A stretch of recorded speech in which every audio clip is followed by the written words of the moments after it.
আসসালামু আলাইকুম সবাইকে। কলিজা ভুনা কার না মজা লাগে। ফেললাম ফ্রেশ কলিজা দিয়ে কলিজা ভুনা দেখাচ্ছি কিভাবে করলাম।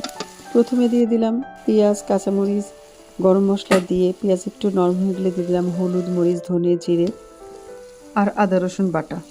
ভালো করে কষিয়ে নিলাম। সামান্য একটু পানি দিয়ে আবারও কষালাম। তারপর কলিজাটাকে ছোট করে কেটে নিয়ে গরম পানি দিয়ে সিদ্ধ করে নিলাম।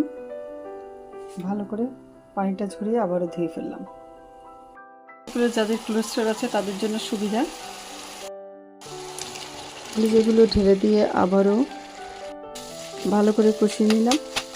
তারপর দিয়ে দিলাম গরম পানি। গরম পানি দেওয়াতে কলিজাটা সফট থাকে, ঠান্ডা পানি দিলেই শক্ত হয়ে যায়, এতে ততটা বেশি মজা লাগে না।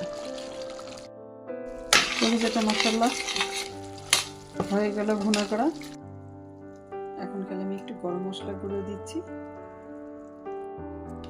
এরকমভাবে করে নিলে রুটি, পরোটা, ভাত সবের সাথেই খেতে মজা লাগে। আসবো অন্য কোনো নতুন ভিডিও নিয়ে। ততক্ষণ পর্যন্ত সবাই ভালো থাকবেন। আল্লাহ হাফেজ।